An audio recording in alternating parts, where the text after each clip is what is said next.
ಬಾ ಸೀತೆ, ಆಸೀನರಾಗು.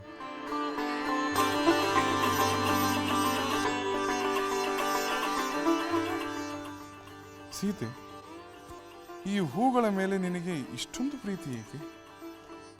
ಇದನ್ನ ನೀನೇ ಸಂಗ್ರಹಿಸುವೆ, ಸ್ವತಃ ಮಾಲೆ ಕಟ್ಟಿ ನನಗೆ ಅರ್ಪಿಸುವೆ. ಈ ಹೂಗಳಲ್ಲಿ ವಿಶೇಷವೇನಾದರೂ ಇದೆಯೇ? ಇದೆ ಪ್ರಭು. ನಾನು ತಮ್ಮಿಂದ ಮೊದಲ ಬಾರಿಗೆ ಕೇಳಿದ ಮಾತುಗಳು. ಈ ಹೂಗಳನ್ನು ಬೆಳೆಸಿದವರನ್ನು ಪ್ರಶಂಸಿಸಿದಿರ.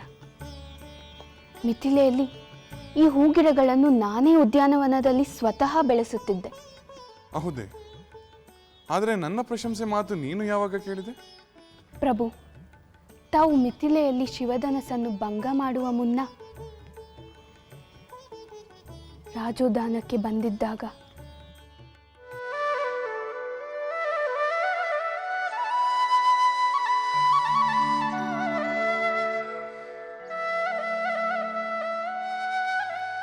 ಆಹಾ, ಎಂತಹ ಸುಂದರ, ಸುಗಂಧಿತ, ಕೋಮಲ ಪುಷ್ಪಗಳಿವು. ಈ ಗಿಡಗಳನ್ನು ಎಷ್ಟೊಂದು ಶ್ರದ್ಧೆಯಿಂದ ಪೋಷಿಸಲಾಗಿದೆ. ನಿಜಕ್ಕೂ ಈ ಉದ್ಯಾನವನವನ್ನು, ಈ ಗಿಡಗಳನ್ನು ನೋಡಿದರೆ ಇದರ ಹಿಂದೆ ಯಾರದೋ ಪ್ರಕೃತಿ ಪ್ರೇಮ, ಸಸ್ಯ ಸೌಂದರ್ಯದ ಆರಾಧನೆ ಕಾಣಬರುತ್ತದೆ. ಆ ಜೀವಕ್ಕೆ ನನ್ನ ಅಭಿನಂದನೆಗಳು. ನಿಜ ಸೀತೆ, ನಿನ್ನ ಮಾತು ನಿಜ. ಮಿಥಿಲೆಯ ರಾಜೋದ್ಯಾನದ ಈ ಹೂಗಳನ್ನು ನಾನು ಮೆಚ್ಚಿದೆ. ಇದನ್ನು ಬೆಳೆಸಿದವರನ್ನು ನಾನು ಪ್ರಶಂಸೆ ಮಾಡಿದ್ದೆ. ತಮ್ಮ ಪ್ರಶಂಸೆಯನ್ನು ಕೇಳಿದೆ, ಆದರೆ ತಮ್ಮನ್ನು ನೋಡಲಿಲ್ಲ. ಆದರೇನಾಯ್ತು? ಈಗ ನೀನು ನನ್ನ ಬಾಳ ಸಂಗಾತಿಯೇ ಆಗಿರುವೆ ಅಲ್ಲ? ಅದು ನನ್ನ ಪರಮ ಭಾಗ್ಯ ಸ್ವಾಮಿ, ಪರಮ ಭಾಗ್ಯ.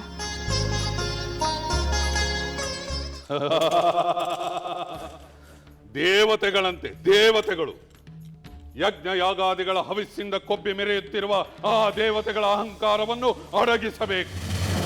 ಅಮೃತಪಾನ ಮಾಡುತ್ತಾ ಅಪ್ಸರೆಯರ ನೃತ್ಯ ಗಾಯನಗಳ ಆಮೋದ ಪ್ರಮೋದಗಳಲ್ಲಿ ಮೈ ಮರೆತಿರುವ ಆ ದೇವತೆಗಳು ಏ ರಾವಣನ ಅಟ್ಟಹಾಸಕ್ಕೆ ಗಾಢನೆ ತತ್ತರಿಸಬೇಕು. ನನ್ನ ಮುಂದೆ ಮಂಡಿ ಓರಿ ಕುಳಿತು ನಾನು ನೀಡುವ ಕೃಪಾ ಭಿಕ್ಷೆಗಾಗಿ ದೈನ್ಯದಿಂದ ಬೇಡಬೇಕು. ಆ ಭಿಕ್ಷು ಪಕ್ಷಪಾತಿಗಳ ಪರಾಜಯದ ಆಕ್ರಂದನವನ್ನು ಕೇಳಿ ನಾನು ಆನಂದ ಪಡಬೇಕು. ಅಲ್ಲಿಯವರೆಗೂ ನನ್ನ ಈ ಭುಜಾದಂಡಕ್ಕೋ ಈ ಗದಾದಂಡಕ್ಕೋ ವಿಶ್ರಾಂತಿ ಎಲ್ಲ ವಿಭೀಷಣ. ನಿಲ್ಲು ಅಗ್ರಜ, ಏಕೆ ಈ ಆಕ್ರೋಶ? ಯಾರ ಮೇಲೆ ಇನ್ನ ಸಾಹಸೋದ್ವೇಗ? ಸಕಲ ಸುಖ ಸಾಧನಗಳಿಂದ ಸಮೃದ್ಧಿಯಾಗಿರುವ ಈ ಲಂಕೆಯಲ್ಲಿ ನೆಮ್ಮದಿಯಿಂದ ಇರೋದನ್ನು ಬಿಟ್ಟು ಏಕೆ ಈ ಅನವಶ್ಯಕ ಆಕ್ರಮಣ? ವಿಭೀಷಣ, ಸಾಕು ನಿಲ್ಲಿಸು ನಿನ್ನ ಶಾಂತಿ ಮಂತ್ರೋಪದೇಶ. ಕೇಳದೆ ಸಲಹೆ ನೀಡುವ ಉದ್ದಟತನವನ್ನು ತೋರಬೇಡ. ಬಳಸದ ಆಯುಧಕ್ಕೆ ತುಕ್ಕು ಹಿಡಿಯುತ್ತದೆ. ಶೌರ್ಯವನ್ನು ಪ್ರದರ್ಶಿಸದಿದ್ದರೆ ಶೂರನು ಹೇಡಿಯಾಗುತ್ತಾನೆ. ಸ್ವಾಭಿಮಾನಿಯಾದ ಪರಾಕ್ರಮಿಯು ತನಗಾದ ಅಪಮಾನವನ್ನು ಕಂಡು ತೆಪ್ಪಗೆ ಕೂರುತ್ತಾನೆಯೇ? ಅಪಮಾನ? ಯಾರಿಂದ? ಯಾರು ಮಾಡಿದರು ನಿನಗೆ ಅಪಮಾನ? ನಿನ್ನ ಸ್ವಾಭಿಮಾನವನ್ನು ಕೆಣಕಿದವರಾರು? ಇನ್ನಾರು? ಆ ದೇವತೆಗಳು, ಆ ನಾರಾಯಣ ಪಕ್ಷಪಾತಿಗಳು ಎಲ್ಲೆಲ್ಲಿ ಇರುತ್ತಾರೋ, ಎಲ್ಲೆಲ್ಲಿ ದೇವತೆಗಳಿಗೆ ಪ್ರೀತ್ಯರ್ಥವಾಗಿ ಯಜ್ಞ ಯಾಗಾದಿಗಳು ನಡೆಯುವುದೋ ಅಲ್ಲೆಲ್ಲ ನನಗೆ ಅಪಮಾನವಾದ. ಮೊದಲು ಅದನ್ನು ನಿಲ್ಲಿಸಬೇಕು. ಹರಿಪರವಾದಿಗಳನ್ನು ನನ್ನ ಗದೆಯಿಂದ ಅಪ್ಪಳಿಸಬೇಕು. ಅದೇ ನನ್ನ ಕರ್ತವ್ಯ. ಅದರಿಂದಲೇ ನನಗೆ ಆನಂದ, ಪರಮಾನಂದ. ಅಗ್ರಜ, ಸಹೋದರ, ನಿನಗೆ ಸಂಬಂಧಪಡದ ವಿಷಯಗಳಿಗೆ ನೀನು ಚಿಂತೆ ಪಡುವುದು ಅನಗತ್ಯವೆಂದು ನನ್ನ ಭಾವನೆ. ಇಷ್ಟವಿದ್ದವರು ಹರಿಯನ್ನು ಆರಾಧಿಸಲಿ, ಇಷ್ಟ ಬಂದವರು ಯಜ್ಞ ಯಾಗಾದಿಗಳನ್ನು ಮಾಡಲಿ. ಅದರಿಂದ ನಿನಗೇನು? ಕಾರಣವಿಲ್ಲದೆ ಆಕ್ರಮಣ ಮಾಡುವುದು ರಾಜನೀತಿಯೂ ಅಲ್ಲ, ವೀರನ ಲಕ್ಷಣವೂ ಅಲ್ಲ. ಏ ಲಂಕೇಶ್ವರನೆಂದರೆ ಏನೆಂದು ತಿಳಿದೆ? ನನ್ನ ಪರಮ ದೈವ ಆ ಪರಮೇಶ್ವರನೊಬ್ಬನೇ, ದೇವಾದಿದೇವ ಆ ಶಂಕರನೊಬ್ಬನೇ, ಸರ್ವಲೋಕಗಳನ್ನು ಪಾಲಿಸುವ ಲೋಕೇಶ್ವರ ಆ ಕೈಲಾಸಪತಿಯೊಬ್ಬನೇ.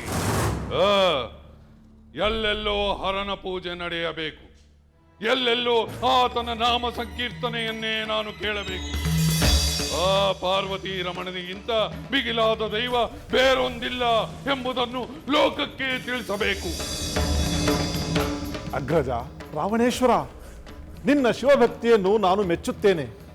ಆದರೆ ನಿನ್ನ ಹಿತೈಷಿಯಾಗಿ ಸಹೋದರನಾಗಿ ನಾನೊಂದು ಮಾತನ್ನು ಹೇಳುತ್ತೇನೆ, ದಯವಿಟ್ಟು ಕೇಳು. ನೀನು ಹೀಗೆ ವಿನಾಕಾರಣ ದೇವತೆಗಳ ಋಷಿಮುನಿಗಳ ದ್ವೇಷವನ್ನು ಕಟ್ಟಿಕೊಳ್ಳುವುದು ಒಳ್ಳೆಯದಲ್ಲ. ಅವರು ನಿನಗೆ ಕೆಡಕನ್ನುಂಟು ಮಾಡಲು ಉಪಾಯ ಮಾಡಬಹುದು. ಮಾಡಲಿ, 100 ಅಲ್ಲ 1000 ಉಪಾಯಗಳನ್ನು ಮಾಡಲಿ. ಅದು ನಿರರ್ಥಕವಾಗುವುದನ್ನು ನೋಡುತ್ತಾ ಮತಿಗೆಟ್ಟು ಹಾಳಾಗಲಿ. ವಿಭೀಷಣ, ಏ ರಾವಣೇಶ್ವರ, ಕೈಲಾಗದ ಹೇಡಿ ಎಂದು ಭಾವಿಸಿರುವೆಯಾ? ದೇವ ದಾನವ ಯಕ್ಷ ಗಂಧರ್ವ ಕಿನ್ನರ ಕಿಂಪುರುಷಾದಿಗಳಿಂದ ಅಜೇಯನಾಗುವಂತೆ ಬ್ರಹ್ಮದೇವನಿಂದ ವರ ಪಡೆದ ಧೀರ ನಾನು. ನನಗೆ ಕೇಡು ಮಾಡುವ ಸಮರ್ಥ 3 ಲೋಕಗಳಲ್ಲಿಯೂ ಒಬ್ಬನಿಲ್ಲ.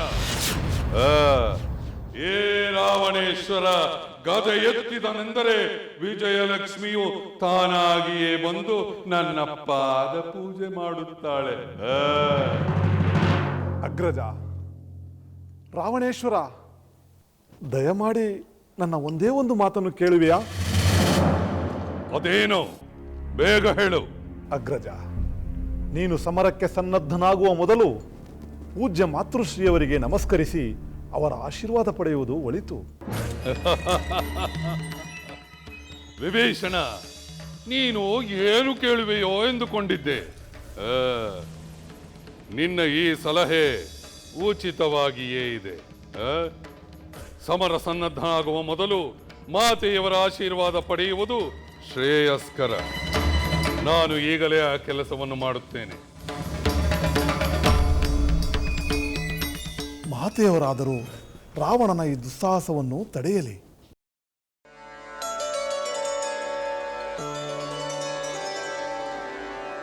ಶುಭಂ ಕರೋತಿ ಕಲ್ಯಾಣಂ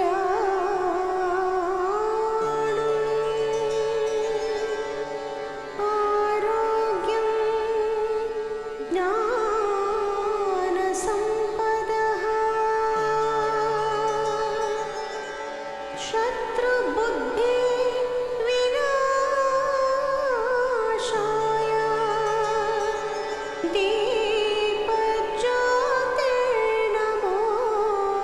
ದೀಪಜ್ಯೋತಿರ್ನಮೋಸ್ತುತೇ. ದೀಪಜ್ಯೋತಿ ಪರಬ್ರಹ್ಮ ದೀಪಜ್ಯೋತಿ ಜನಾರ್ದನ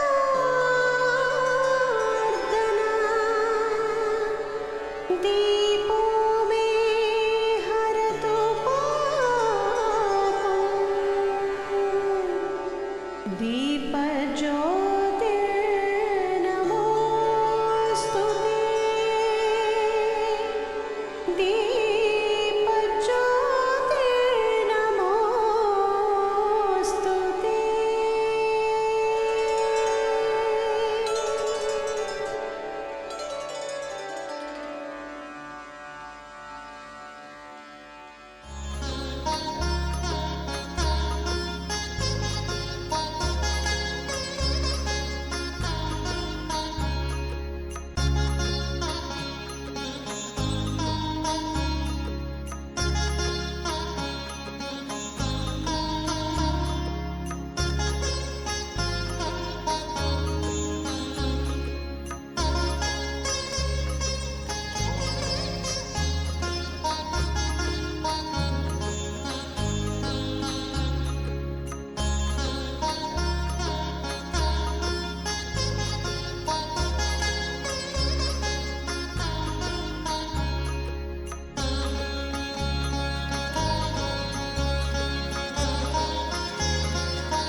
ಮಹಾರಾಣಿ,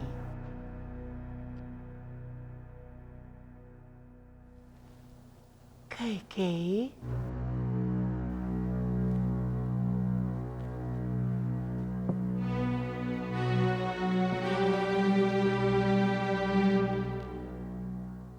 ಏನಾಗಿದೆ ಇವರಿಗೆ? ಯಾವ ಚಿಂತೆಯೂ ಇಲ್ಲವಲ್ಲ. ಸುಖದ ಸುಪ್ಪತ್ತಿಗೆಯಲ್ಲಿ ಮೈಮರೆತು ಭವಿಷ್ಯದ ಬಗ್ಗೆ ಮರೆತು ಬಿಡುವರಲ್ಲ.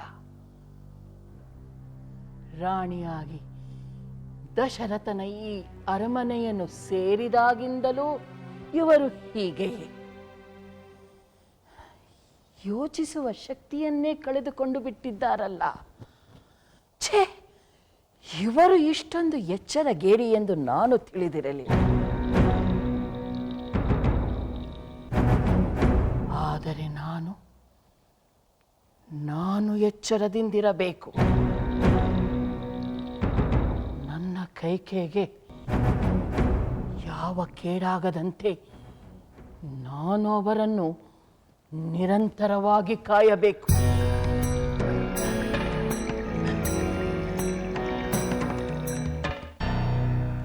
ಕೈಕೇಯಿ, ಕೈಕೇಯಿ, ರಾಜಪುತ್ರಿ ಕೈಕೇಯಿ, ಭರತನ ಮಾತೆ ಕೈಕೇಯಿ, ಮಂಥರೆಯ ಮುದ್ದಿನ ಮಹಾರಾಣಿ ಕೈಕೇಯಿ. ಸ್ವಾಮಿ,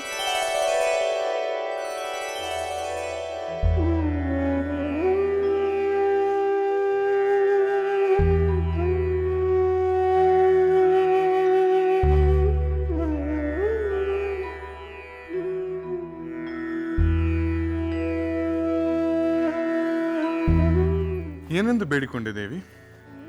ನಿಮ್ಮನ್ನು ಪಡೆದಾಗಲೇ ಸರ್ವವೂ ಪಡೆದಂತಾಯಿತು. ಎಲ್ಲವೂ ಸಿಕ್ಕಿರುವಾಗ ಏನನ್ನು ಬೇಡಲಿ ಸ್ವಾಮಿ? ಆಹಾ ಸೀತೆ, ಈ ಸಂತೃಪ್ತಿಯೇ ಸಂತೋಷದ ಸೋಪಾನವೆಂದು ಇಷ್ಟು ಚೆನ್ನಾಗಿ ಹೇಳಿದೆ. ಆದರೆ ಇಷ್ಟೇ ಸಾಲದು ಸೀತೆ. ಇರುವುದಕ್ಕೆ ತೃಪ್ತಿ ಪಡುವುದು ಒಂದು ಬಗೆಯಾದರೆ ಇರುವುದು ಹೊರಟು ಹೋದಾಗ ಸಂಕಟ ಪಡೆದಿರುವುದು ಮತ್ತೊಂದು ಬಗೆ. ಅಂದರೆ ಮೆತ್ತನೆಯ ಹಾಸಿಗೆಯ ಮೇಲೆ ಮಲಗಿದವರು ಕಲ್ಲು ಮುಳ್ಳುಗಳ ನೆಲದ ಮೇಲೆ ಮಲಗುವುದು ಅಷ್ಟು ಸುಲಭವಲ್ಲ. ಮನಸ್ಸಿಗೆ ಸುಖ ಕೊಡುವುದು ಸುಖ ಸಾಧನಗಳಲ್ಲ ಸ್ವಾಮಿ. ಸಮಾಧಾನದ ಭಾವನೆ, ಪರಿಶುದ್ಧವಾದ ಪತಿಯ ಪ್ರೇಮದ ಸಂಪತ್ತಿರುವಾಗ ಕಷ್ಟಗಳಿಗೆ ಕಳವಳ ಪಡುವ ಕಾರಣವೇ ಇಲ್ಲ. ಆ ನಂಬಿಕೆ ಇದೆ ಸೀತೆ, ನಿನ್ನಲ್ಲಿ ಆ ಸತ್ವವಿದೆ. ಹೊಗಳಬೇಡಿ ಸ್ವಾಮಿ. ನಿಮ್ಮ ಸಹಧರ್ಮಚಾರಿಣಿಯಾಗಿ ನಿಮ್ಮ ಸುಖ ದುಃಖಗಳಲ್ಲಿ ಭಾಗಿಯಾಗಿ ನನ್ನ ಬಾಳನ್ನು ಸಾರ್ಥಕ ಮಾಡಿಕೊಳ್ಳುವುದೇ ನನ್ನ ಧರ್ಮ. ಹೌದು ಸೀತೆ, ಪತ್ನಿಯಾಗಿ ನೀನು ನಿನ್ನ ಧರ್ಮ ಪಾಲನೆ ಮಾಡಬೇಕು, ಪತಿಯಾಗಿ ನಾನು ನನ್ನ ಧರ್ಮ ಪಾಲನೆ ಮಾಡಬೇಕು. ಆದರೆ ಪ್ರತಿಯೊಬ್ಬರೂ ಲೋಕ ಧರ್ಮ ಪಾಲನೆ ಮಾಡಿದಾಗಲೇ ಈ ಜಗತ್ತು ನೆಮ್ಮದಿಯ ನೆಲೆವೀಡಾಗುವುದು. ಪತಿವ್ರತಾ ಧರ್ಮವನ್ನು ಬಿಟ್ಟು ನನಗೆ ಬೇರೆ ಯಾವ ಧರ್ಮವೂ ತಿಳಿಯದು ಸ್ವಾಮಿ. ದೇವಿ, ಧರ್ಮ ತಂದೆಯಂತೆ ತಾಯಿಯಂತೆ, ಗುರುವಿನಂತೆ ದೈವದಂತೆ. ಧರ್ಮವನ್ನು ಮೀರಿ ನಡೆಯುವುದು ಮಹಾಪಾಪ. ಅದರಲ್ಲೂ ಸಿಂಹಾಸನವೇರಿ ಪ್ರಜಾಪಾಲನೆಯ ಕರ್ತವ್ಯ ನಿರತರಾದ ಮಹಾರಾಜರು ಧರ್ಮನಿಷ್ಠರಾಗಿರಬೇಕು. ಧರ್ಮಾತ್ಮರಾದ ರಾಜರಿಂದ ಪ್ರಜೆಗಳೆಲ್ಲರೂ ಧರ್ಮದ ದಾರಿಯನ್ನು ಬಿಡದೆ ಅನುಸರಿಸುತ್ತಾರೆ. ನಿಮ್ಮ ತಂದೆಯವರಾದ ದಶರಥ ಮಹಾರಾಜರು ಎಂಥ ಧರ್ಮಿಷ್ಠರೆಂದು ಲೋಕವೇ ಕೀರ್ತಿಸುತ್ತದೆ. ನಿನ್ನ ತಂದೆಯವರಾದ ಜನಕ ಮಹಾರಾಜರು ಏನು ಕಡಿಮೆಯೇ? ನಮ್ಮ ಇಕ್ಷ್ವಾಕು ವಂಶದಲ್ಲಿ ಬಂದ ಎಲ್ಲ ಮಹಾರಾಜರು ಧರ್ಮವನ್ನು ಮೀರದೆ ನಡೆದಿದ್ದಾರೆ.